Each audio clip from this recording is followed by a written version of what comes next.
Israel की खुदगर्जी और तंग नजरिए के तहत जबर हो रहा है। इसराइली फौज के मुजालिम इंसानियत और शहरी अक़दार की खिलाफ वर्जी के अक्कास हैं। Army chief general Asim Munir का वाज़ेह मौक़िफ़। फ़लस्तीनी सफ़ीर अहमद जवाद से मुलाकात। ISPR के मुताबिक आर्मी चीफ ने गजा में जारी जंग में फ़लस्तीनियों के जानी नुकसान पर इजहार ताज़ियत किया। कहा, गजा से फ़लस्तीनियों का जबरी इनखला इंसानियत के खिलाफ जराइम का अक्कास है। आलमी बरादरी इसराइली फ़ौज को जारी मुजालिम की हौसला अफजाई से बाज रखने के लिए मुतहर्रिक हो।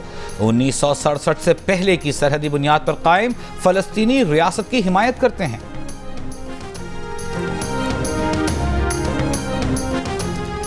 क्या नैब नवाज शरीफ को गिरफ्तार करना चाहता है? नहीं। क्या नैब को नवाज शरीफ की हिफाजती जमानत की मुद्दत बढ़ाने पर एतराज है? नहीं। जस्टिस गुल हसन औरंगजेब ने कहा कि जब नैब किसी चीज की मुखालिफत ही नहीं कर रहा तो फिर अपीलें कैसी? चेयरमैन नैब से हिदायत ले लें, अदालत का वक्त क्यों जाया कर रहे हैं? वाज़े बता दें ताकि अदालत फैसला देकर कोई और काम करे। एवनफील्ड और अल अजीजिया रेफरेंस में अपील बहाली की नवाज शरीफ की दरख्वास्त पर चीफ जस्टिस आमिर फारूक ने रिमार्क्स दिए कि अगर नैब समझता है कि रेफरेंसेस गलत दायर हुए तो वापस ले लें। नवाज शरीफ के वकील आजम नज़ीर तारड़ बोले, नवाज शरीफ पर बहुत इल्जामात लगे, नवाज शरीफ को अदलिया और आइन सुरखरू करेंगे। इस्लामाबाद हाई कोर्ट ने नैब के अदम एतराज़ पर नवाज शरीफ की हिफाजती जमानत में 26 अक्टूबर तक तौसी कर दी। इस्लामाबाद की एहतसाब अदालत ने नवाज शरीफ के दायमी वारंट मनसूख कर दिए। तोशाखाना केस में नून लीग के कायद नवाज शरीफ पेश सरेंडर कर दिया। नैब प्रोसिक्यूटर ने कहा, नवाज शरीफ ने सरेंडर कर दिया है, उनके वारंट मुस्तरद कर दें। वारंट मुस्तरद होंगे तो ट्रायल आगे चलेगा। दौरान समाअत रश पर जज मोहम्मद बशीर ने कहा, वैसे बहुत मजा आता है जब काफी लोग जमा होते हैं। वकील सफाई बोले, लोग उनके पीछे इकट्ठे नहीं होते जिन पर एतमाद ना हो। इस पर जज ने कहा, बस अब आप सियासी बात कर रहे हैं। इस जुमले पर अदालत में कहकहे। नवाज शरीफ की कानूनी टीम ने अदालत में 10 लाख रुपए के जमानती मचल के भी जमा करा दिए।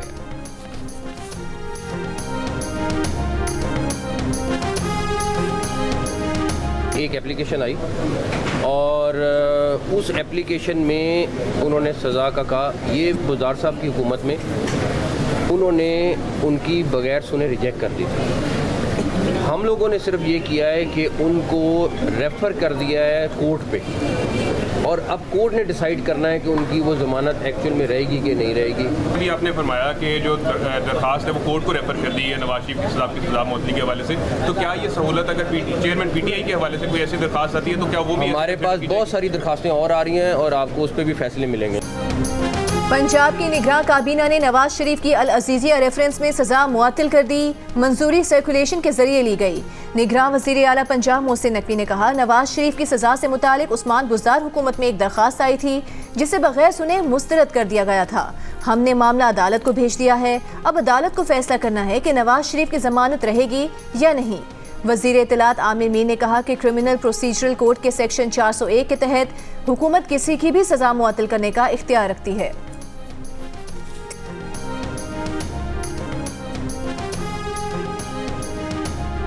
यहाँ सब कल के जलसे को समझ लें कि इलेक्शन कैंपेन आपकी शुरू हो गई है। लेवल प्लेइंग फील्ड होगी सबके लिए। तो मियाँ साहब ने बातचीत की बात की थी, तो क्या खान साहब से भी बातचीत होगी या PTI भी इसमें शामिल होगी?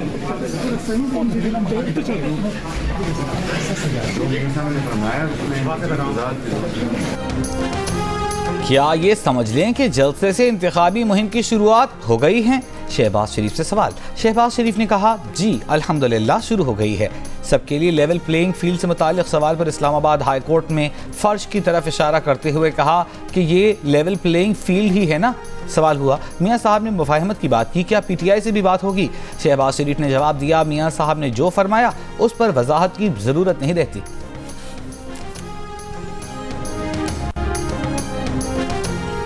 किस शख्स ने सुप्रीम कोर्ट के 14 मई को इंतखाबात कराने के हुक्म की खिलाफ वर्जी की? इलेक्शन का फैसला देने वाले बेंच का ऑर्डर ऑफ द कोर्ट कहाँ है? ऑर्डर वो होता है जिस पर सब जजेस के दस्तखत हों। चीफ जस्टिस काजी फाइज ईसा के मुल्क भर में एक साथ इंतखाबात कराने के केस की समाअत के दौरान वकला से मुकालमा। फारूक एच नाइक ने कहा कि 14 मई के इलेक्शन का फैसला देने वाला ऑर्डर ऑफ द कोर्ट मौजूद ही नहीं। 14 मई को इंतखाबात का हुक्म देकर 90 दिन की आईनी मुद्दत को खुद अदालत ने भी खिलाफ वर्जी की। चीफ जस्टिस ने रिमार्क्स दिए कि यही तो समझ नहीं आ रही कि इंतखाबात कराने का क्या ऑर्डर था। ये वही केस है ना जिसमें बहुत से जजेस ने अपना अपना ऑर्डर लिखा। 21वीं आईनी तरमीम फैसले में इख्तिलाफ मौजूद था मगर दस्तखत सब जजेस ने किए।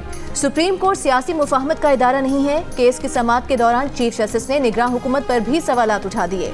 रिमार्क्स दिए कि साफ शफाफ इंतखाबात इलेक्शन कमीशन को कराने हैं तो निगरान हुकूमत क्यों बनाई जाती है। मुल्क भर में इंतखाबात एक साथ कराने की दरख्वास्त वापस लेने की बुनियाद पर खारिज कर दी गई।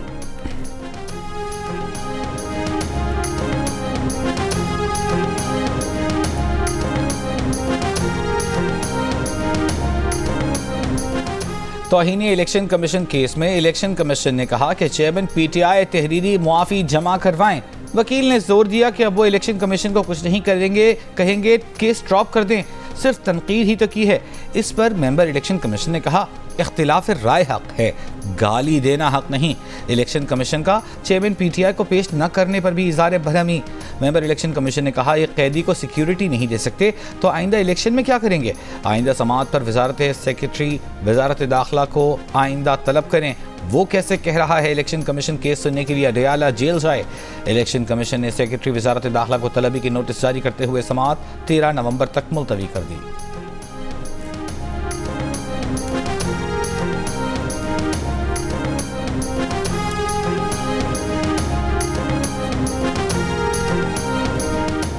साइफर केस चेयरमैन पीटीआई के खिलाफ मामूल की अदालत में नहीं जेल में ही चलेगा। इस्लामाबाद हाई कोर्ट ने चेयरमैन पीटीआई की इंट्रा कोर्ट अपील मुस्तरद कर दी।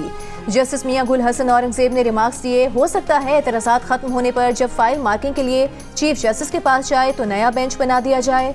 अभी हम आपको कोई अबूरी रिलीफ नहीं दे सकते। ये दरख्वास्त काबिल समाअत है या नहीं इसका फैसला भी बाद में होगा। किसी शख्स के लिए रूल्स की खिलाफ वर्जी नहीं कर सकते। सिंगल बेंच ने जेल ट्रायल और ऑफिशियल सीक्रेट एक्ट अदालत के जज की तैनाती दुरुस्त करार दी थी।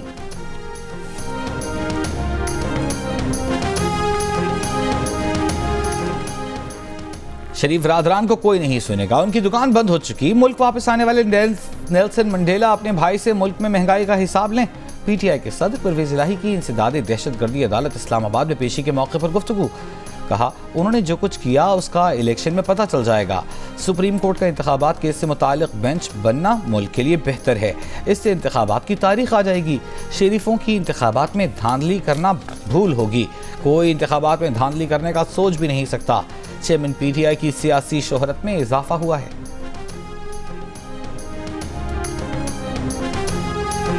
इस्तकबाल के लिए बुलाया नहीं जाता, इस्तकबाल वो सियासी बात नहीं। मेरे भाई इज्तिमा में जाना जरूरी नहीं होता, इज्तिमा में जाना मैं नहीं गया, मैंने पहले भी जिक्र किया है, मैं पार्टी का सीनियर लीडर नहीं हूँ। नवाज शरीफ का इस्तकबाल करने क्यों नहीं गए। मीनारे पाकिस्तान जलसे में भी शिरकत नहीं की। सहाफियों के शाहिद खाकान अब्बासी से सवालात। शाहिद खाकान ने कहा नवाज शरीफ को लेने नहीं गए क्योंकि वो पार्टी के सीनियर लीडर नहीं, हर इज्तिमा में जाना जरूरी नहीं। नवाज शरीफ से मुलाकात पर कहा जो हुक्म होगा चले जाएंगे। नई पार्टी पर बोले कि आजकल जो प्रेस कॉन्फ्रेंसेस हो रही हैं वो दूसरी जमात के लोग कर रहे हैं। मौजूदा मुल्की सियासत के तहत इलेक्शन लड़ने के कायल नहीं है। नैब सियासतदानों को जोड़ने और तोड़ने में इस्तेमाल हो रहा है।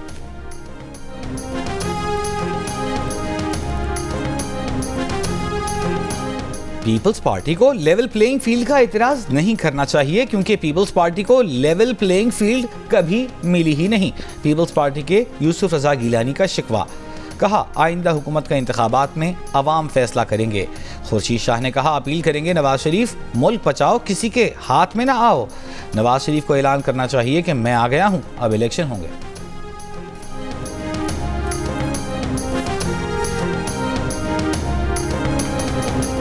इलेक्शन कमीशन और चीफ इलेक्शन कमिश्नर की तौहीन के केस में फवाद चौधरी और असद उमर इलेक्शन कमीशन में पेश। फवाद चौधरी ने कहा तहरीरी माफीनामा दे देते हैं। असद उमर बोले वो तो बहुत स्वीट बातें करने वाले हैं, कोई यकीन ही नहीं करेगा कि असद उमर ने तौहीन आमेज बात की। मेंबर इलेक्शन कमीशन ने कहा फवाद चौधरी ने तो कहा था कि उनकी पार्टी लाइन थी, उस लाइन पर तो ये अब खुद नहीं, लाइन ढूंढी भी है कि नहीं। फवाद चौधरी ने जवाब दिया कि हम तो खुद लाइन ढूंढ रहे हैं। मजीद समाअत 13 नवंबर तक मुलतवी।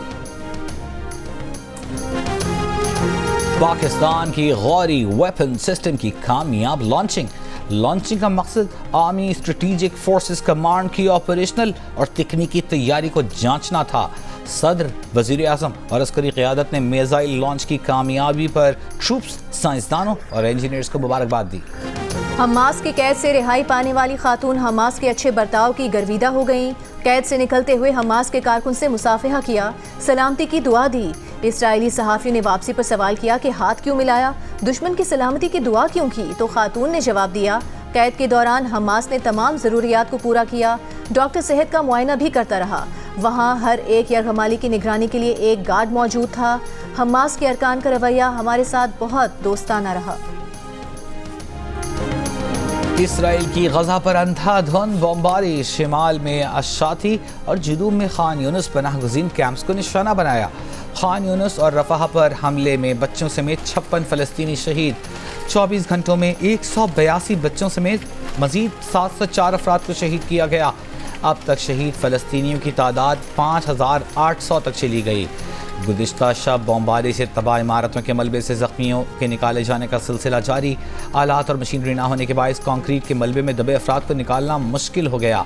हमास ने मज़ीद 2 इसराइली यरगमाली ख़वातीन को रिहा कर दिया।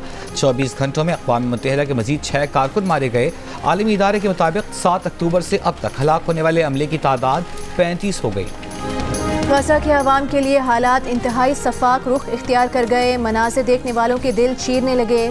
अस्पतालों में गमनाक मनाज़िर, बमबारी में जान खोने वालों को अलविदा करने वालों के जज्बात बेकाबू। एक फ़लस्तीनी सदमे में ये कहते कहते बेहोश हो गया कि बच्ची को कैसे बताऊं कि उसकी माँ और बाप ना रहे। बेटी की मैयत पर बाप का गिरिया, कहा मुझे भी उसके साथ दफन कर दो। फ़लस्तीनी सर्जन ने कहा कि अल-शिफा अस्पताल में सारा ख़ानदान खोने वाला तन्हा ज़ख्मी बच्चा, इसकी इस्तिलाह आम हो गई है।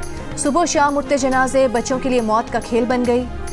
फ़लस्तीनी बच्चा सड़क पर बिछी लाशों में एक एक करके अपने प्यारों को ढूंढता रहा। कमसिन बच्चे ने रोते हुए अपने प्यारों की शनाख्त कर ली। तमाम यरगमालियों की रिहाई तक गजा में जंगबंदी नहीं होगी, अमरीकी सदर का पैगाम।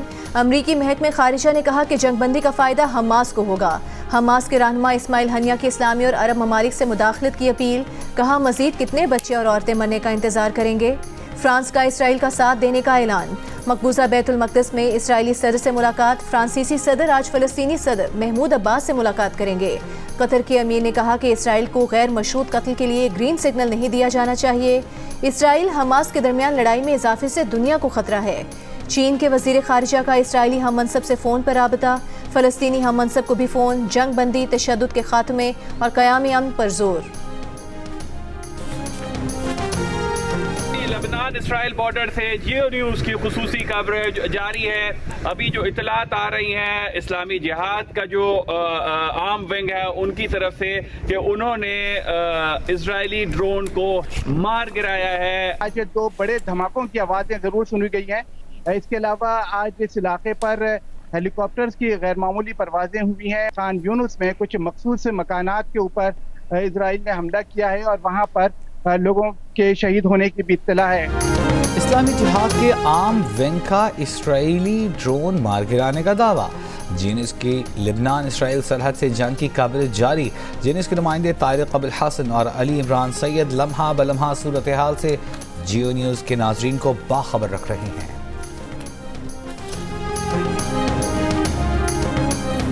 शहबाज शरीफ का गजा में इमदादी सामान भिजवाने के लिए हंगामी इक़दामात का मुतालिबा। कहा इस्लामी दुनिया की क़यादत आलमी बरादरी से मिलकर फ़लस्तीनियों की नस्ल कुशी रोके। बढ़ती बेहिसी और बेबसी दुनिया को संगीन नताइज की तरफ धकेल रही है। इंसानियत को बचाने में नाकामी दुनिया के अमन की नाकामी होगी। महसूर फ़लस्तीनियों के लिए इमदादी काफ़िलों को इजाज़त न मिलना आलमी अथॉरिटी और कानून को मजाक बना रहा है। जल्द इस मसले का हल ना निकला तो नाकाबिले तलाफ़ी नुकसान होगा।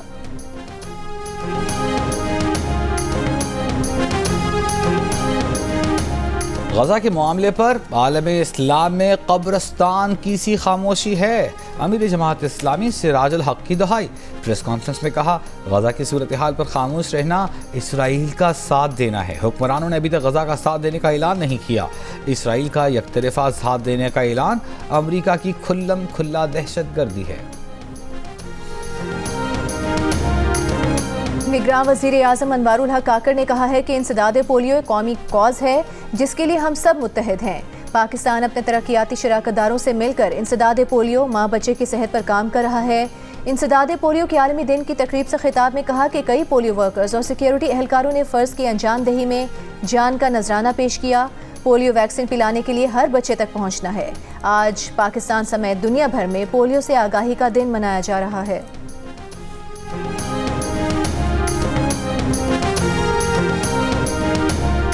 तहरीक इंसाफ की खातून रहनुमा अंदलीब अब्बास और दीगर 2 खवातीन इस्तेहकाम पाकिस्तान पार्टी में शामिल हो गईं। अंदलीब अब्बास, सादिया सुहेल, सुमेरा बुखारी ने जहांगीर तरीन से मुलाकात में शमूलियत का ऐलान किया। प्रेस कॉन्फ्रेंस में अंदलीब अब्बास ने कहा कि हमने आगे देखना है कि मकसद क्या है। फर्द, पार्टी मकसद से बड़ा नहीं होता, मकसद आगे होना चाहिए। वर्ल्ड कप मैच में जनूबी अफ्रीका ने बांग्लादेश के खिलाफ रन्स का पहाड़ खड़ा कर दिया। 5 विकेट पर 382 रन बना दिए। क्विंटन डी कॉक ने 174 रन की शानदार इनिंग्स खेली, 7 छक्के लगाए। क्लासन को भी रहम न आया, 49 गेंदों पर 90 रन बनाए, 8 छक्के टिकाए। मार्करम के 60, मिलर के 34 रन, हसन महमूद की 2 विकेटें। 383 रन के तवक्को में बांग्लादेश की बैटिंग जारी। 6.2 ओवर्स में 1 विकेट के नुकसान पर 30 रन बना लिए। गैस आए ना आए, निगरान हुकूमत ने गैस की कीमतों में 193% तक इजाफा मंजूर कर लिया। घरेलू, कमर्शियल और सनती सार्फिन के लिए गैस टैरिफ बढ़ा दिया गया। गैस के मीटर पर फिक्स चार्जेस 10 रुपये से बढ़ाकर 400 रुपये माहाना। इतलाक 1 नवंबर से होगा। सनतों के लिए टैरिफ बढ़ने से महंगाई का नया तूफान आने का खदशा। सीमेंट सेक्टर गैस टैरिफ में 2900 रुपये फी MMBTU इजाफे से कंस्ट्रक्शन भी महंगी। CNG के लिए गैस की कीमत 2595 रुपये फी MMBTU बढ़ा दी गई। इक्तिसादी राबता कमेटी का 10 लाख मेट्रिक टन गंदम दरामद करने का भी फैसला।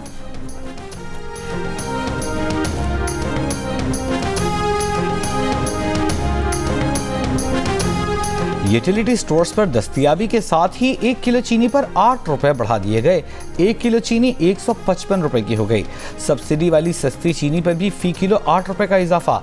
BISP सारिफिन के लिए चीनी की फी किलो कीमत 109 रुपए हो गई। इससे कबल आम सारिफिन के लिए चीनी 147 रुपए फी किलो, सब्सिडी वाली चीनी 101 रुपए फी किलो थी। पंजाब में स्मॉग का सबब बनने वाली गाड़ियां और मोटरसाइकिल्स बंद करने का हुक्म। निगरान वज़ीर ट्रांसपोर्ट इब्राहिम मुराद की फील्ड स्टाफ को मुतहरिक रहने की हिदायत। कहा, स्मॉग का सबब बनने वाली गाड़ियों से कोई रियायत न बरती जाए।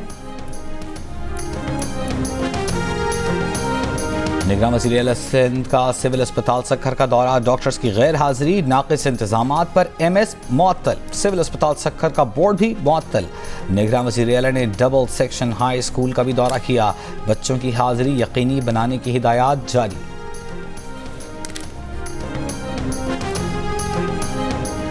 वज़ीर आला पंजाब मोहसिन नकवी का लाहौर प्राइम CBD पंजाब का डिस्ट्रिक्ट प्रोजेक्ट का दौरा।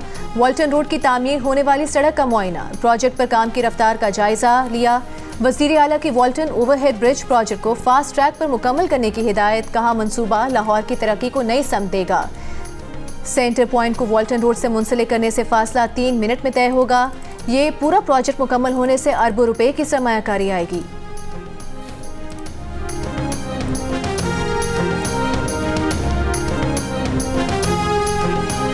बहुत दुख हुआ, ऐसा लग रहा था अब्दुल्ला शफीक को खेलना ही नहीं आता। प्रोग्राम हारना मना है में अब्दुल रज़ाक ने कहा कि अफगानिस्तान के खिलाफ 350 रन का टारगेट देना चाहिए था। मोहम्मद आमिर ने कहा, नहीं पता कल क्या हो गया था, विकेट देखकर जब इरादा तब्दील नहीं कर रहे तो ये तो होगा। इमाद वसीम बोले, अफगानिस्तान ने देखा या दुनिया की क्रिकेट कहाँ जा रही है। वर्ल्ड कप क्रिकेट के हर मैच के बारे में जानिए रज़ाक, इमाद और आमिर की माहिराना राय। प्रोग्राम हारना मना है में रोजाना रात 11 बजे की हेडलाइंस के बाद सिर्फ जियो न्यूज़ पर।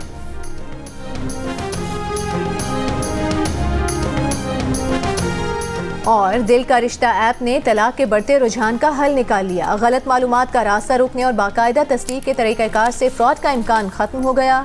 सारिफीन के एतमाद ने इसे पाकिस्तान की नंबर 1 रिश्ता ऐप बना दिया।